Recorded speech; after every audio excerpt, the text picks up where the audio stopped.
All right, all right. Hello, hello. Welcome everyone back to a very happy hour show. Very, very happy. I don't know why I would be happy. Anybody catch the election results this week? So, yeah. Shout out to Candace Owens for that piece of merch, if y'all know what that is. But excited to have a new guest, brand new guest to the channel. And, you know, Big K will be here any minute. You know, he's on Big K time. So let's get in this week's guest. Excited to talk to the man. Y'all know him because he's been, I guess, all over Hexkin X/Twitter, YouTube. Penned a article on Medium that is just quite thorough about the SEC hearing last week, I guess a week ago yesterday, with SEC versus RH. Nuclear Herbs, welcome to Hello, the sir. stage. How are you Thank doing? you. I'm doing fantastic. I apologize in advance if everybody hears road noises, but 'cause I'm still I'm not quite to my hotel yet. But you know, other than that, super happy to be here. Thanks, guys. Thanks for having me on. Heck yeah, man. Just pleasure to, first of all, have you on because, like I said, we were saying in the green room, you've never been on this show. And I described it, you were like, oh man, I'm still in my car and whatnot. I was like, bro, it's all right. We've had Big K give like a golf cart tour through Puerto Rico on this channel, so it's quite all right. We've also gone on rides with, I think, Motley the Investor in Vegas, and Coffee and Big K in Chicago. So a lot has happened on this show for long time viewers Awesome. anyway. Yeah. Awesome. Let me shout at the chat really quick. We got HOA, Red Squirrel, what's going on? HP Morgan, we're still in that survivor pool, brother. So just you and I, last guy standing in that. Mr. DJ Cryptomatic, I was looking to see if you had a pre-show, sir, but alas, there was none. DJ Dougie, Mango Junkie, Frederico Quotes, what is up, my friend? Corey the Investor. See, this is another reason I'm sad I missed New York. If the date had not gotten pushed back, I would have met all y'all, especially the people whom I have not met yet, including Corey and Yashdeep, and I'm sure many others. But I did see Corey there. D'Artagnan 8, what's going on? Kaiser, what's going on? Tin Top, what's going on? Shaggy Doo, what is up? HP Morgan again. Oh wait, that's Freddie Quotes hollering out. HP Morgan, Agenda 69. It's okay, DJ Cryptomatic. Just came back from the airport. For all that you do for the community and all the pre-shows that you've done for me over the years in this show and Big K and I, you are forgiven today. You get a free pass, but that's the last time. All right. So, Mr. Herbs, back to you. Yes, Pleasure sir. to meet you. Hey, thanks. Oh well, let me shout out. I don't know if Tin Top knows this, but if you thinks all the way back to the Highest of Stakes premiere, I sat next to him. I wasn't even doing this shit yet, so nobody really knew who the hell I was. But just wanted to say hi and cool dude. Nice meeting him. So Yep, there he is, shouting us out on the channel too. So cool stuff. So I guess for those who don't know, can you just give us like a quick background on, I guess, your professional self, how you got into this legal side of things with your life? yeah, sure, no problem. Yeah, I practiced law for 20 years in Arizona, and I did a lot of litigation. And when I was when Richard got sued, I saw just a pile of crazy stuff going on out there, and didn't seem like anybody knew really what was going on or what was going to happen or something like that. And I saw it as maybe a good idea to kind of step in and add a voice of reason and calm people down. And now look what we got. This is probably the smartest community legally of any crypto out there. Yeah, thanks to you in large part. So if it weren't for your knowledge, we'd have we still have some very knowledgeable people in this community, but a You lot, do, yeah. as you know, in any community out there online, there's a lot of armchairing going on. So to actually have somebody with some, true legal sense, it is greatly appreciated by myself and the community. So thanks for what you do and coming on to the scene. I appreciate it. Yeah, no, it's cool, and I can't believe the reception that I've gotten from everybody. It's been really fantastic, and the more I do stuff and go out and meet, Hexicans, and it keeps getting better and better. So I look forward to going places and doing things, and going to events and talking to people and shaking hands, because it's just been fantastic. Yeah, that's one of my favorite things about this community, and again, another reason why I'm just bummed I missed New York by a week. But you speak of people, and cool events. Somebody that comes to mind as a co-host of this thing, Big K. How you doing, sir? What's up, gentlemen? What's up? It's good to make it. I was slicing up some fish and running a little late, but made it. So you glad got to be your here. I did. Hey, what's going on? It's Nuclear Herb, man, dude. You were being very modest there. I only sound like I know what I literally only sound like I know what I'm talking about to other people that look to me for advice because of your dissertations on what the hell is going on. So. I can't believe people stay awake long enough to read that stuff, but okay. I mean, we've been streaming a long time here. I got nothing but time, so I'm glad to have you doing it, man. Really, I appreciate it. Awesome. Yep. Happy to do it. Yeah, man. Well, thank you. And chat, if you want to share this out, for whatever reason, my X account, for months now, has not been, I don't think, been tweeting out the live show link, so you can't go to my feed and watch the show. So if you want to tweet it out, share it, whatever, get some more people in here. But I mean, we're doing numbers climbing as I'm talking, so y'all kind of know where to watch to find out that there is a happy hour. So thank y'all for that. Cool. Hey, give me about, sorry to do this to you, but give me about a minute and a half here while I hand over my keys to valet. I'll be right back. All good, man. No worries. So how are you, Sir Big K? Tell me about this fish. Oh, because it was in question last Tuesday, was it not? Election night? It was in super question. And in fact, when I finally got the fish, said uni was fucking destroyed. And the fish itself was we cooked it all. I couldn't rightfully sushi, cut nigiri out of this fish because I just didn't trust it. No, don't get me wrong. It's a fire piece of tuna belly and salmon belly that we cooked up, and it was great. But they resent me, there's another box. So I'm big fans. I should get some whatever. I should be a sponsor of theirs or something, because they should be a sponsor of ours, because they're great. I'll start naming names of seafood places that can ship to this island quickly and efficiently, and if they don't, it'll get it was also election night. Even the guy the next day brought it. He was like, election day is a bad day for it wasn't going to happen. So I kind of understand. Nonetheless, fish, we had some today. We got I also got some king crab legs too from it too that were, let me tell you, super awesome. So nice. Cannot complain.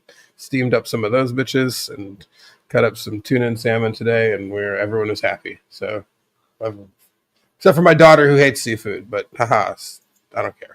She had pizza rolls. They're all missing out. I know plenty of people who don't like seafood or can't have it. Sadly, I can't hold that against them. But no, I understand that. Don't like it or missing out on one of life's finer pleasures. I agree. And I used to be one of those guys. I was, grew up in Chicago, and from a catfish fry, it was about the closest thing I ever came to fine seafood. Until I moved to Florida, and somebody was like, "Hey, have you heard grouper?" And I was like, "Wow, this is real good." And then I'm gonna try to find someplace quiet here. Of course, it's Vegas, so it's loud. All good. No worries. But I was just joking with Herbs, because he was like, "Yeah, well, I'm in my car right now, and don't want things to get too wonky or whatever." I was like, "Man, we've had Big K give us golf cart tours, I think you and Coffee may have driven around on this show. Motley Investor, I think, has taken us for some sort of Lamborghini. Oh yeah, that's right. That's right. I did a driving around street live stream. I actually got some people to the post facto were like, "Hey, that wasn't the smartest thing in the world," and I was like, I hear what you're saying. I mean, I'll tone down my drive and live stream action. There's plenty of videos on Instagram and social media. The negatives that can happen. I actually got that day. I was driving around. We rented a G-Wagon in Chicago, right? And like, hey, you can say lots of people can say like, "Oh, we drove a G-Wagon around." Not everybody can say they got one impounded too, because I also got the G-Wagon impounded that night. Thank you, Coffee, for not giving me better directions on where I parked in the neighborhood. That going to his buddy's house for a party. He's, "Oh, this is great parking." I was like, no wonder it was like a tow zone that night. So that's funny. And shout out to Coffee. He was just on, or he might still be on. I don't know, but perhaps if he completed and you came over from his channel, welcome. Gave him a shout out and an invite in his chat, and he kind of promoted this show, which I thank him for, but I didn't mean to do that. Like, I never mean to hijack anybody's chat or anything like that. But I don't think he saw the part where it was like, check your DM and join Big K and Nuclear Herbs and I. But shout out to Coffee, valuable member of the community, dropping his alpha. And Herbs is back. Yeah, there you go. I think this is probably the quietest spot I'm going to find in this whole hotel. I'm in just kind of wrangle my way into the conference center, and there's chairs sit here, so in the hallway. So can't hear a lot of music. Don't hear any games behind me. I think I'm good. Yeah, you sound great. The first ever happy hour at a conference venue. Let's claim that. So yeah, there you go. Shout out to Mr. Duhawks, man. Been a minute. It's good to see you back on the socials here, and with the bullish, your bullishness, I should say. It's always welcome. So, Mr. Herbs, we got a little bit on your, I guess, legal background there, or if there's anything else that you want to add to it, and then if you could maybe tell us about your foray into crypto and how the heck you even got into this community and or crypto in general. That's an easy one for you. I didn't know really shit about crypto until it was just one of those things that crazy people did, and until somewhere around late 20, and I started hearing about these things called smart contracts, and I practiced law for 20 years. I'm like, oh, contracts, what? Yeah, what that's about. Yeah. And so I wanted to see like if there was like what the tech was, keep up with stuff or whatever, and I just I started what that term actually meant. It meant something different than I initially thought, but and then as I was kind of trying to figure out what this whole deal was with crypto and all these different blockchains and whatever the hell else, I more or less I started listening to this person and that person, and I realized that a lot of people don't know what the hell they're talking about. And then I found this Richard guy, and someone watched some of his videos, and I realized, this guy actually makes a lot of sense. So I missed out on the early days of Hex, but I actually got into it in 21. Some good, some bad. But I once I realized that Richard was the only person that actually made sense and seemed to be telling me the truth. I kind of quit watching everybody else and just kind of stuck here. And then I realized as over time that this is kind of a cool community to be in. And so I don't really have any interest in any other communities, any other cryptos. I just kind of like kind of all in here. Well, great to have you. If I haven't said that about 5 times already, because I appreciate it. That's cool. How many communities, have their own, legal, what should I call you? Just, what would you call it, Big K? Just analyst. How's that? Analyst, legal analyst. It's perfect title. Exactly. There you go. So yeah, I mean, I guess if you want to, I have some talking points here about what happened last Thursday. But while I bring up or before I bring up those, could you just give me an introduction of like how that morning went and like kind of like the process of like getting into the court, and then we'll get into some good talking points here. Yeah, sure. If you remember, like after the first hearing in whatever it was, March or whatever it was, Marco had gone and and spoken with some of Richard's team after the hearing, and they're like, Yep. "Hey, it'd be great if you had a bunch of people to come out."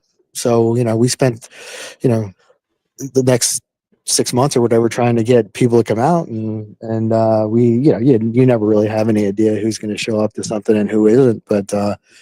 We packed that courtroom. So as soon as we got into the courthouse, we were all up on the 10th floor and, milling around the hallway, waiting for the clerk to open the doors to the courtroom. And, damn, that was a lot of people. I mean, we filled the courtroom enough that they had to open a second courtroom and pipe the audio into that because, just so many people had showed up. We were jam packed in there. And that was pretty cool. Like I've never seen anything like that where I've never seen a hearing where we had an overflow courtroom. I've never seen a courtroom packed with, people just supporting one person before. And I and it was Richard's attorneys. Memorable. Yeah, Richard's attorneys, I guess, had suggested that as an idea, as you mentioned, to Marco. Does that have any sort of effect on a judge and or the lawyers in the courtroom to maybe perhaps unexpectedly see like 75 people in a room that they would probably otherwise think would be pretty much empty? Yeah, it's memorable for sure. I would bet you that, it would really surprise me if in the 30 years that she's done hearings with various SEC cases, if she had that many people total in her courtroom, for all of those years. Usually these types of motions are argued to completely empty courtrooms. It's just usually in one attorney or two and the judge and the court reporter, and that's pretty much all you get most of the time. Nobody shows up to these things. So did it make an impression? Hell yeah, it made an impression. I don't know what good it'll do, but if Richard's attorneys wanted us there, and we showed up, we did our job. So I'm happy with that. I appreciate everybody that showed up. It was very cool. Yeah, that's just outstanding. I mean, just cheers to the community. I mean, just the photo alone is outstanding just in front of the courthouse there. So yeah, I'm gonna give my wife photo credit for that. Yeah. Oh, your wife took the photo. Nice. Yeah, that's why she's not in it.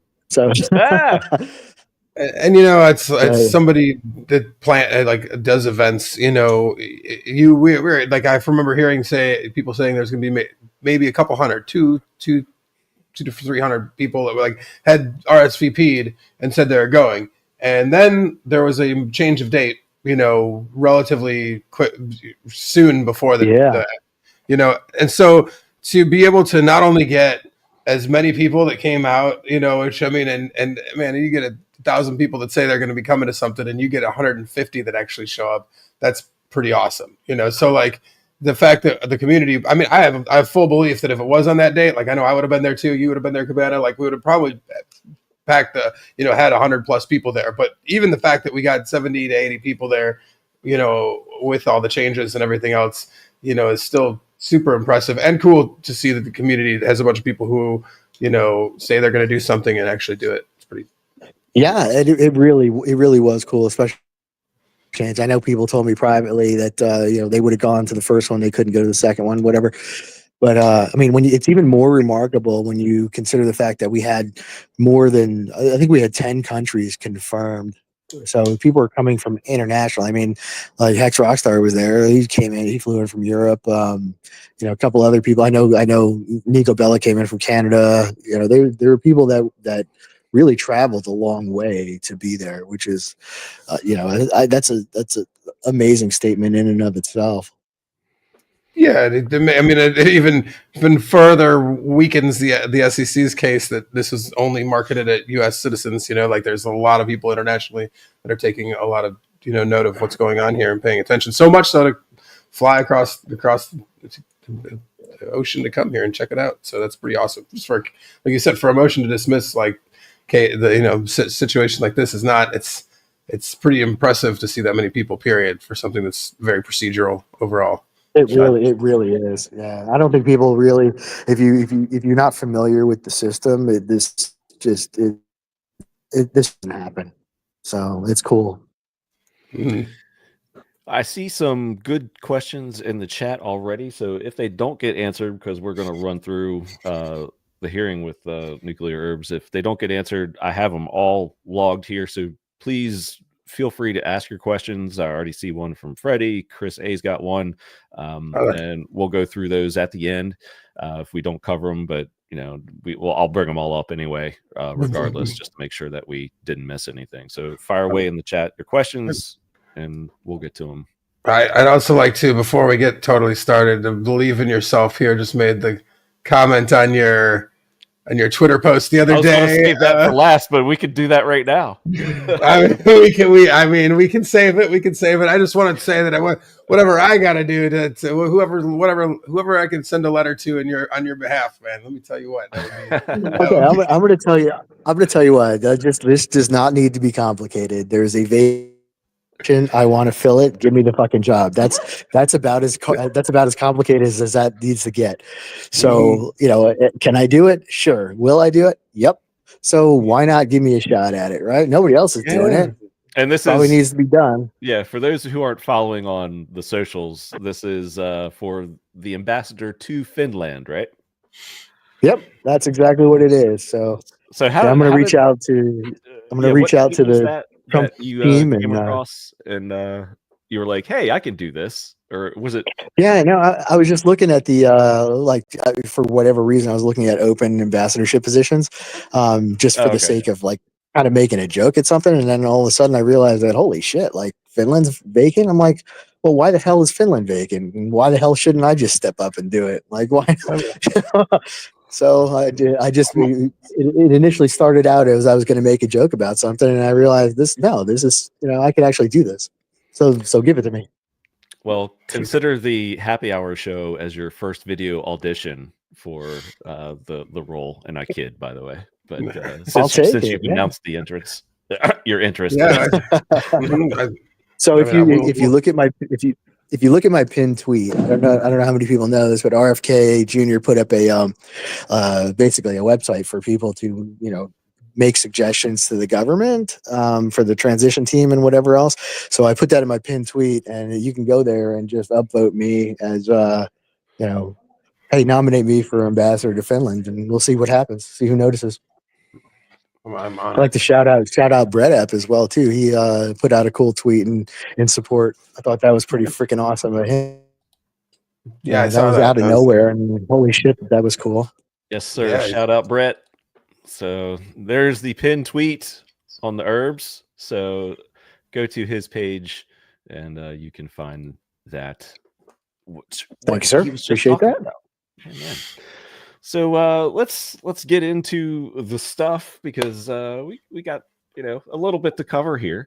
So I guess one of the first matters to be covered was what you referenced in your piece here. And actually, let me pull this up, because anyone who wants a concise, well, maybe not concise, but a thorough, but to the point in various points that you do get concise, but a very thorough overview of the hearing. Just wanted to bring this up. This is your article on Medium. And again, man, congratulations to this, because I mean, it's for legalese, or for talking legalese, I considered it an easy read. So for that, I thank you, and the community thanks you. And thanks. Yeah, I really try hard to put things into, I don't really want to talk over people. I want to talk to people at their level, and we have a lot of smart people in this community, but they haven't been to law school. They don't understand some of the terminology. So it just makes it easy for me to, explain it. If I can explain it to my wife and she gets it, I'll explain it to the same way to people. Yep. All right. Well, I guess the first point I wanted to talk about, and I kind of went in chronological order from your piece, and I think that's what you did pretty much with the entire hearing, is Yeah. and you put it in quotes, the alter ego theory, and excuse me, actually, that's second. Actually, the first was the issue of personal jurisdiction that was brought up, and if anyone reads the piece, that they come back to that later on for a good bit in the hearing. But the Yeah, initial that was a issue, theme throughout. yeah, so it was first brought up in the beginning. Do you want to, I guess, speak to that a little bit? And I know it comes back to that, I guess, after the fraud claim part later on. Yeah, there's Uh-oh. Did we lose his audio? Herbs. Big K, are you there? I am here. Okay. Well, we are. Can you hear me or no? Oh, Yes, now we we can got hear you back. Yeah, all right, there we go. Okay, yeah, sorry about that. Yep. Yeah, anyway, the personal jurisdiction, I mean, you have to have the court has to have the the authority to grab someone from wherever the hell they are and drag them into their courtroom and make decisions about their lives. So that's called personal jurisdiction in a nutshell. And there has to be a valid reason for you to go out and grab that person from wherever they're currently living, like, I don't know, Finland, and drag them into a courtroom in, I don't know, New York, so there has to be a tie in there. The government just can't go grab citizens and kidnap them and drag them into court wherever the hell they want to for no reason.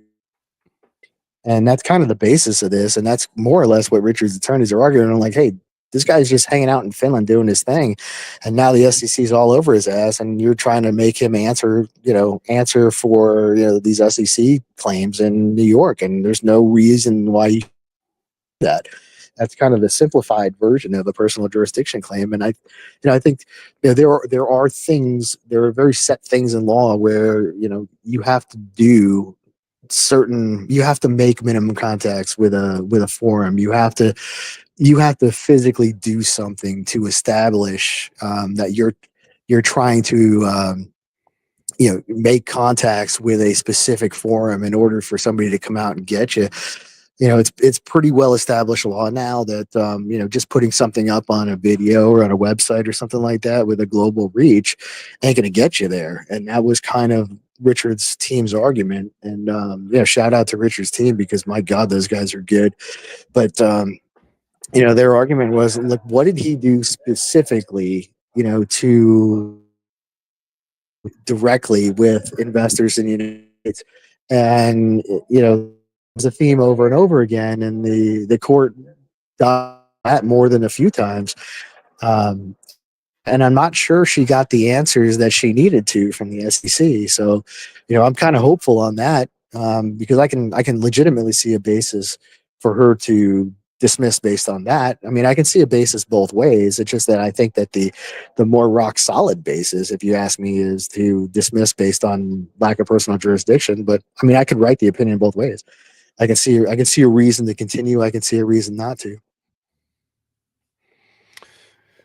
Nice. So then I brought it up just earlier. I was trying to go in chronological order. Then came the, what you called in quotes, the alter ego theory. And to summarize, SEC alleged that Richard Hart's software products, specifically the computer programs known as the Hex and Pulse Chain, Pulse X, were simply alter egos of Richard Hart and could therefore be named as defendants in the lawsuit. So how did that Yeah, go? that's about as ridiculous as it gets. And and there's principle in law when you like, if you bring up something and the other side doesn't answer it and usually is considered waived, like you waive your argument to it. So that's what happened in this case. Richard brought it up, like, hey, this is a really stupid plan trying to sue software, and the SEC didn't respond to it in their response brief, and so the judge said, hey, wait a minute, you didn't respond to this. Are you abandoning this argument? And sorry about that. I'm still getting over a cold from traveling last week. Oh, But man. and the SEC really, if you see the transcript, and shout out to the Pulse Chain Foundation for going to grab that before anybody else did. and posting it. That's fantastic. I'm glad everybody got to read that. I didn't think that fast. It's one of the reasons why I wrote my article. Would come out that fast, and people were asking stuff about it. But I mean, she hammered the SEC, 2-3 times in a row to abandoning this argument. Are you like, what are you doing? Like, and the SEC kind of eventually agreed that they weren't going to that a little bit later. But I think that horse has left the barn. I don't think that I don't think that they're going to be able to continue any of their alter ego claims against Richard. I don't see a basis for that at all. Got it. Big K, any questions so far as we go through the hearing? Not yet. I'm trying to think of. I mean, like I feel like everything's super clean and clear on some of that stuff. Yeah. I mean, if they're not going to argue back on it, then I mean, it seemed like from what I read in the transcript that the judge was ready to, on a couple different occasions, was like didn't really understand their argument against like either the software or Hex itself specifically. She thought like that the timeline, when they went into the timeline, I guess we'll get into the timeline stuff. Sorry, I'm probably jumping ahead. Yeah, that's good. No, that's fine. Yeah, that's going to be an. Just to let you know, Herbs, you do cut out every now and then. Question. So if I ask you to repeat something, then that's why. That's all. Oh, I'm sorry. Yeah, I'm just sitting in a chair. It shouldn't be doing anything. But yeah, who knows what the hell goes on with in the probably the bowels of a large building, perhaps with a lot of concrete. Yeah. Yeah. Sorry about that. No, it's all good. Wait, it's only like one word that cuts out every 30, 60 seconds, so no big deal at all. But just okay. If I ask you, hey, could you say that again? That's why. You got it. You got it. Big K brought up the timeline, and this is the next that was, I would think one of the major pieces of your piece. The timeline of statements. Basically, the SEC was trying to claim that statements, and these are your words, the statements or actions by Richard Hart, which took place months or years later after Hex, Pulse Chain, and PulseX tokens were made available to the public, somehow had affected decisions made by those investors months or years beforehand, which is interesting. A little bit of a run-on sentence there, I guess, but I think you got the point.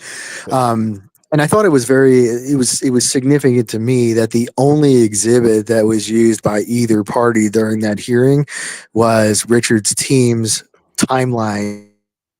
They brought it in a big old, long by or 4 foot wide by 2 foot high, whiteboard, printed out. And it very like clearly laid where out in the conspiracy meme where it's like you connect all the stuff or something like that. And it was just it made it so clear, like the adoption amplifier ended here, the sacrifice ended on this date. The Hex conference was in March of whatever it was, 22, and they're trying to argue that that had a decision that impacted the investors' decisions back in 19 and 20, which is ridiculous. The judge was able to really catch on to that relatively simple argument. I mean, and I think she had some very serious questions directed to the SEC about how, if these things were to be considered securities, there would be an offering period, and if the offering period ended, a year and a half, 2 years before these particular statements were made, how the hell are you tying that to any investor decision whatsoever, especially with respect to Hex? Hex was a very hard timeline where there was no question about when one event took place and when another event took place. The timeline gets a little bit fuzzier when we're talking about Pulse Chain and PulseX because the sacrifices involved there. Yeah, they're like unofficially extended or whatever time. So there's some of that's kind of gray, I guess. Yeah, and I don't really like the term unofficially extended because it makes it sound like it was unofficially extended. Like, I mean, Richard basically put a hard cutoff on the website, said the sacrifice period's over, don't send anything. People, of course, did what people do, and they ignore stuff. Really stop sending something to a 0x address. I mean, you could do it today if you wanted to, right? Yep. So you can't really shut it off. A transfer between banks or a wire transfer or any of that crap. You can't stop somebody from doing something in crypto, and I think that point was made pretty well too. And if anything, the unofficially extended period is because Richard was essentially Richard and kind enough to not punish people for doing stupid shit, and awarded them, airdropped them some stuff, even though they really didn't deserve it to happen. So it's essentially being, no good deed goes unpunished type of thing. And if he had not done so, I think all of the statements that he had made at the March, 22 conference wouldn't be there at all. Mm-hmm. And this would be a nice clean case. And it's, it's not. But that's not his fault. I mean, he's a good dude, and that's just what happened. Yeah, that's true. You're making a good point. It's more like a lucky the idiots got thrown a bone. Basically, it's not so much unofficial. And even at that, it was incredible. Like if when you do the rate out of like what people were getting because they were still getting hit by the Oh, but the curve, the curve. Oh my God, yeah. So you're getting peanuts on your money, anyways. But whatever. You're right. No one. Good deed, really. Right. So I would hate to see him, in any way, shape, or form punished for that good deed. But if there was going to be a extend out the claim with respect to Pulse Chain, that would be it. I still don't think it's a good one, but you don't always need really good arguments at the motion and dismiss stage because it's procedural, it's not factual. So Mm-hmm. sometimes just an allegation gets you by, and that's just by design. You still have to prove everything up later on, but that's kind of the way the system is designed for now. And as we roll on here, then we get to the fraud claims, and at the very beginning of this review, I brought up that the personal jurisdiction thing would be brought up again, and then so that was brought up again in the fraud claim. You highlighted a key point here in your piece, basically.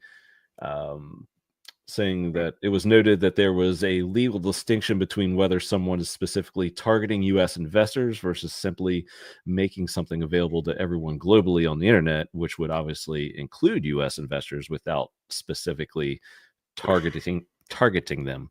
So how, I guess, does this all play into the fraud claims and this whole section of what happened there? Yeah, spend a decent amount of time on the fraud claims. And the SEC consider if you break down the SEC's position, it's essentially that A, this is a security, and B, because it's a security, there's an offer. Disclose and make certain statements, and obviously with. You did break up pretty good there. So the SEC, you might have to come back with the B point and B points on that one. Okay, if I can remember that in order, SEC or just repeat it. Yeah, that was a big cutout. Yeah. Go ahead. Sorry. Yeah, the SEC thinks they're securities, and if they are offering period, right? And if there's an offering period, you have to do certain things during that period. You have to register to disclose things. You can't omit material information from potential investors, all that nonsense. So there was a pretty good discussion about whether or not Richard was even required to do any of that stuff, and even if he did, what was the material omission? And the SEC spent some time, arguing that Richard spent allegedly spent $12 million on himself buying crap that he wanted to buy, while these poor investors are sitting there waiting for software to be developed, if ever. And the judge, during that discussion back and forth, I thought it was interesting that the judge kind of learned in real time that more than double that had been donated to charity by Richard, which it's probably not in your best interest if you're trying to paint this guy as a bad dude to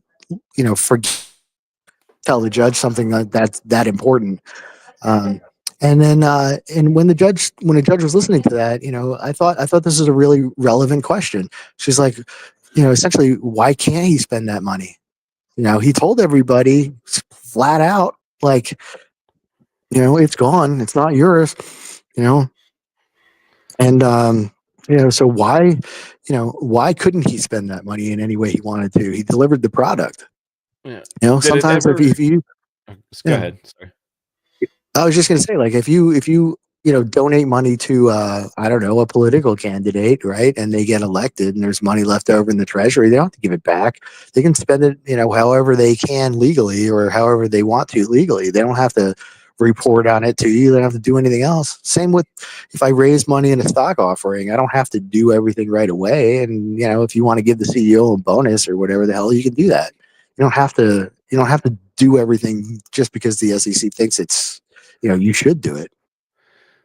Yeah. And was the point, just a curious question, was the point ever brought up that Richard could have spent his own personal money on all of this, because he's rumored to have wealth well before any of this? So was that even brought up as a possibility? Be like, what, he didn't have to use this, maybe, I don't know, but yeah, I was a little bit surprised that they didn't go that route. Which I don't know if they have the reasons for it or not. They did mention, I think, right, if I remember right, that he did have considerable wealth already. And that's fine. I mean, but I don't know why. I don't know. I don't. What or why they didn't argue that point, but maybe it's because it doesn't make a difference to the judge. And like, if the judge isn't going to make a big deal out of it, then why the hell would you, right? So maybe you don't need to expand on something if the judge has already made up her mind. There's an old saying in law, like, when the judge gives you what you want, shut up. And because lawyers like to talk, and sometimes they dig their own graves. Mm-hmm. Yeah, I imagine that. I mean, it could even benefit them to, maybe not let that, like, if they know and they have clear proof from Richard that, that isn't where the money came from, why not hold on to, if they don't need to use that now, why not hold on to that till later?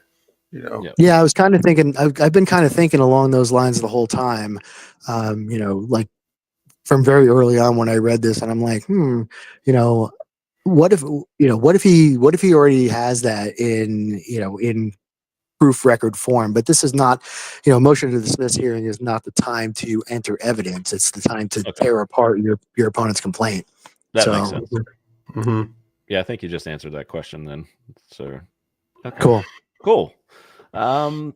So I guess during the course of the fraud claims and personal jurisdiction being brought up again, then came to blockchains being free speech, and why people would sacrifice to such a thing. Could you maybe expand on that part of the thing? Was that where the judge asked where this blockchain live, or is that later on? I can't remember, but yeah, that's later on, and that has to do with the jurisdiction of the SEC being limited to domestic securities transactions. We can finish that because that was kind of the end of the hearing anyway.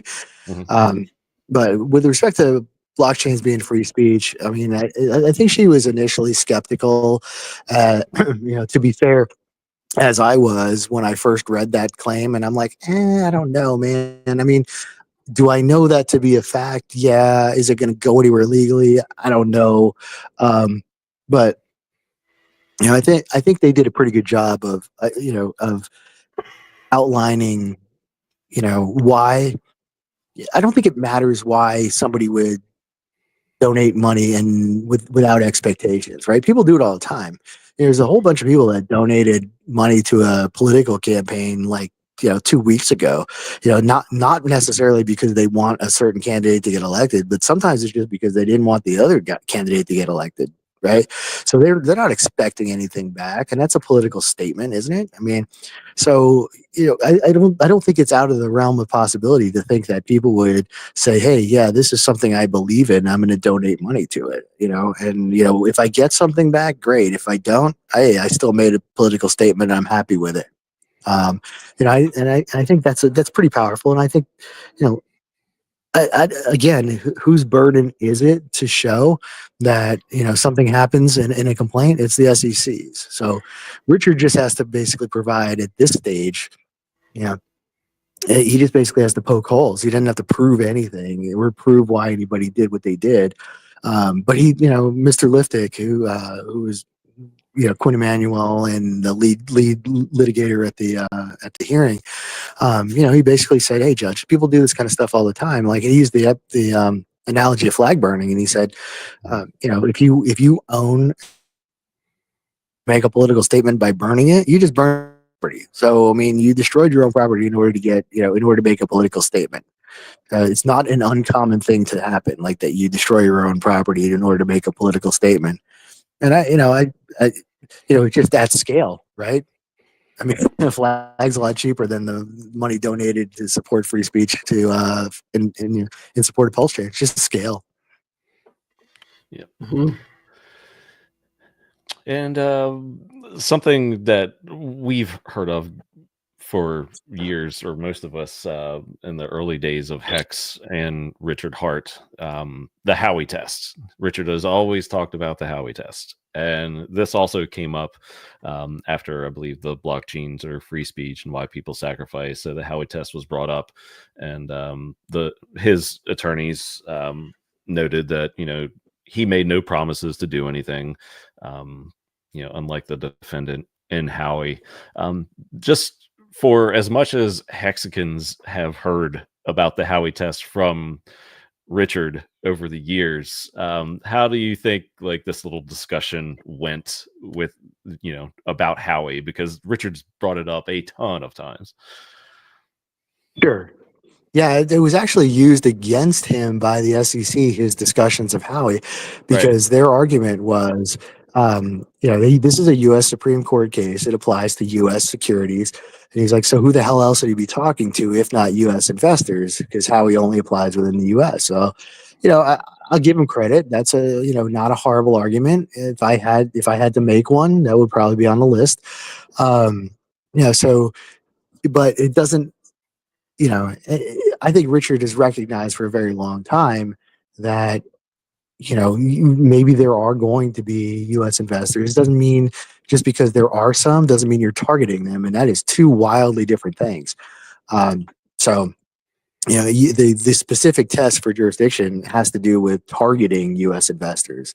And Richard did a lot of very smart things. I've mentioned before, like he didn't use U.S. dollars to transact any of the sacrifice, because that would have immediately got him jurisdiction. He didn't use any U.S. payment processors. Everything was done on chain. And Judge Wright, later on asked the question, like, where did the transaction? Because she understood the problem. Like, if you can't show that transactions happen inside the borders of the United States, you got a problem with respect to whether or not the SEC can allege jurisdiction over those transactions. Yeah. And this is, you wrote about it here, and I think this is where we're getting to the famous question that a lot of Hexicans are take pleasure in reading from the judge. And you write that the court then asked the SEC, since none of Richard's products were transacted on any domestic exchange, where such transactions did occur. Specifically, she asked, where does the blockchain live? and where in the Yeah, world I did the thought that was FCC, allege? Yeah, go ahead.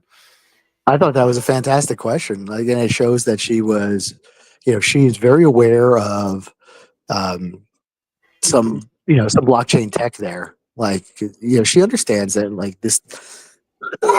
Excuse me, sorry.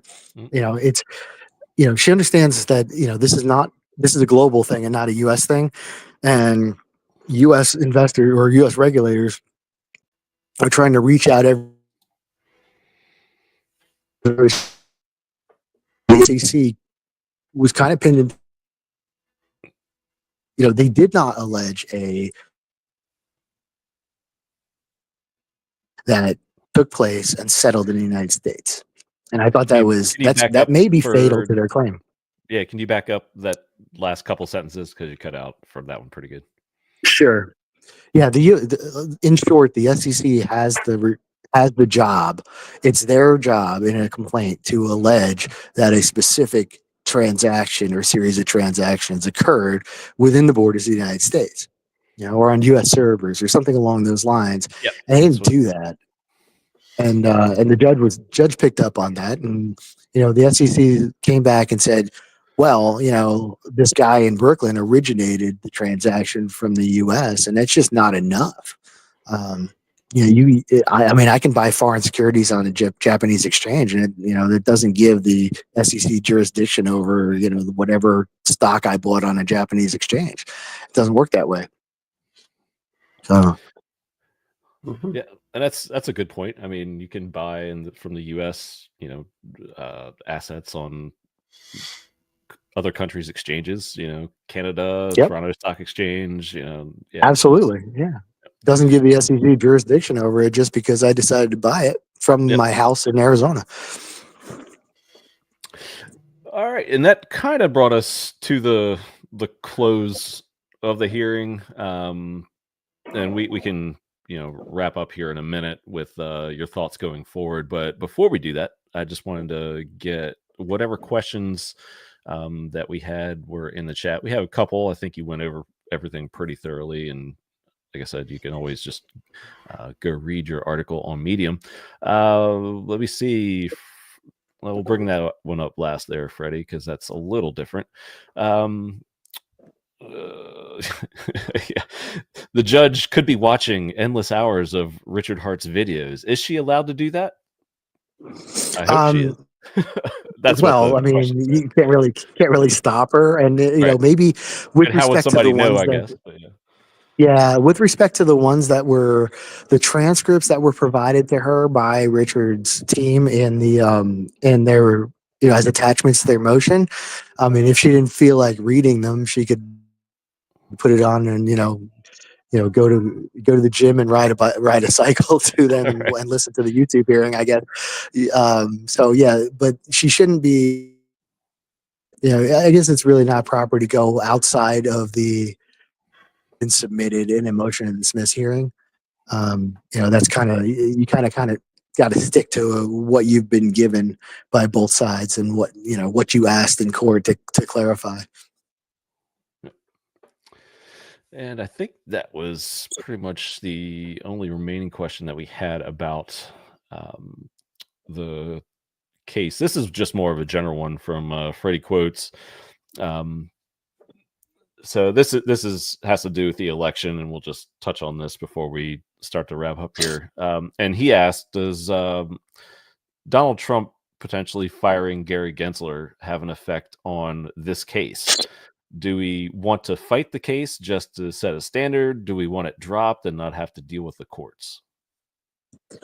Good question. If let's look at the most reasonable scenario here.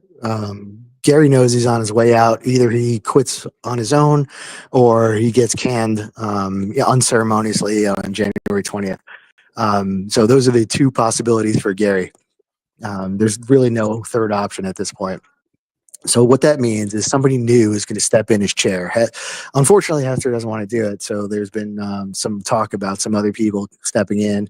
But either way, you've got Mark and Hester and whoever else is going to be appointed to take over by Trump as chair.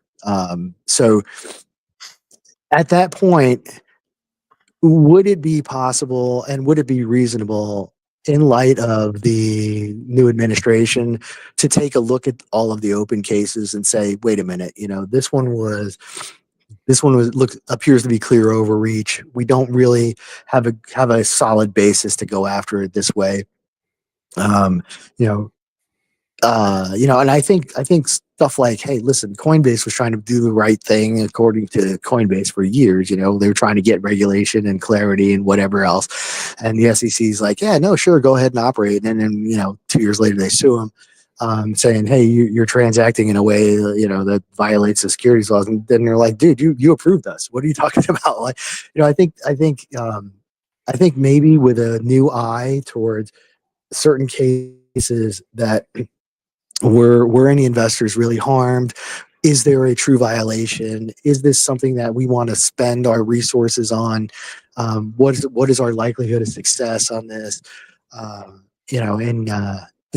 think if there's a new analysis on that, looking through a different lens, you may see some cases potentially dismissed, some settlements offered, lots of different ways these things can go.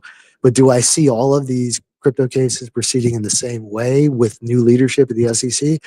I'm hard pressed to say yes on that one. I think there's going to be some changes expected and some changes coming. So I don't know if this would be in the list of cases that would be reviewed, but I can't imagine why it would be an outlier. I mean, it's a pretty tenuous argument for the SEC to be making anyway, with respect to not only the jurisdiction issue, but with respect to whether these things are actually securities. So there's lower hanging fruit out there, and there's easier cases the SEC can go and win, and there's actual investors that have been harmed in other places than and not here. So I would like to see the focus of the SEC reestablished and more laser focused in on people being harmed rather than just trying to advance an agenda. Well said. Well said. The audience questions have completed. Big K, anything else before we begin the process of tying a bow on this? I don't know. I don't really have too much else. Yeah. Yeah. Cool. I mean, feel free to reach out to me anytime too. I'm happy to talk to you on or offline. So I guess just going forward, so we should expect something from the judge within less, 60 to 90 days, I guess now. Yeah, target the end of the year as the middle of the bell curve. So if it comes before Christmas, be happy. If it doesn't come till a week after or 2 weeks after Christmas, don't be surprised. And what are the possibilities there? Like, could pieces of this get dismissed? Could none of it get dismissed? Could the whole thing get thrown out? Like, what's your take on that?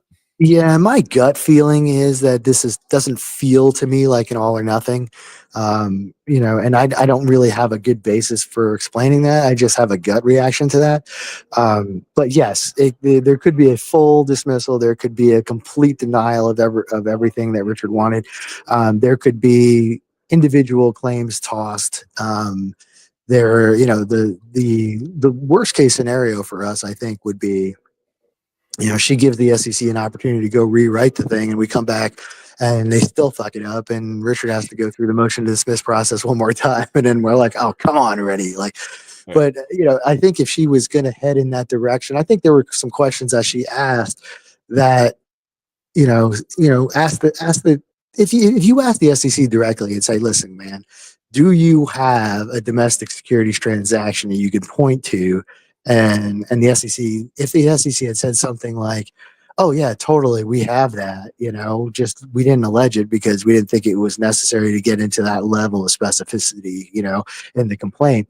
But we have 150 of them. You want them? We'll just redraft the complaint to put them in there or add them as an exhibit or whatever. And I think the judge might have been like, oh, okay, since they say they can do that, let's give them the opportunity. And then we can, we'll meet up here again if there's a reasonable motion to dismiss filed. But they didn't. They just kind of blew their opportunity to say something along. So I don't know at this point if the judge really sees any value in giving it back to you to redraft.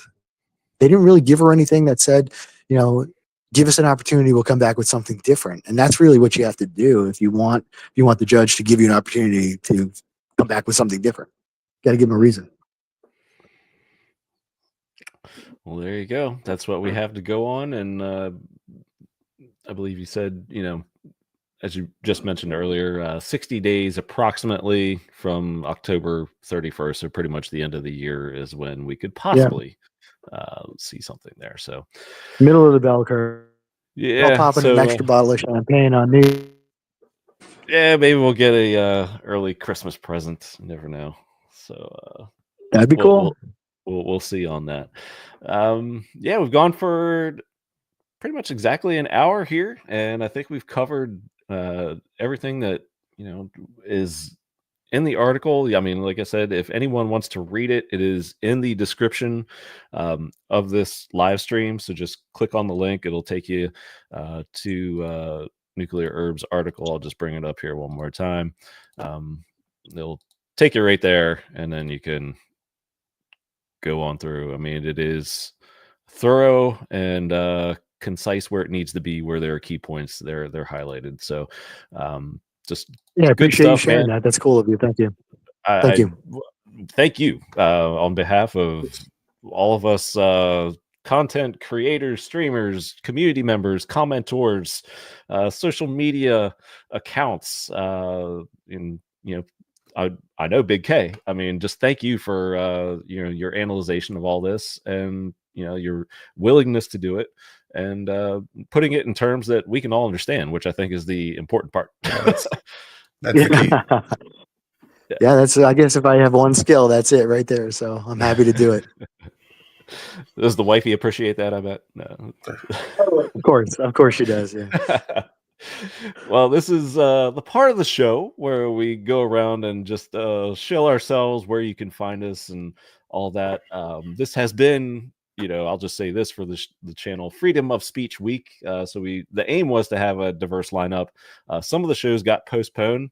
So Big K, I think we might just, might as well make it a Freedom of Speech month. And we'll come up with some more show times and try to rearrange some of the guests that we had, no doubt, and have them on.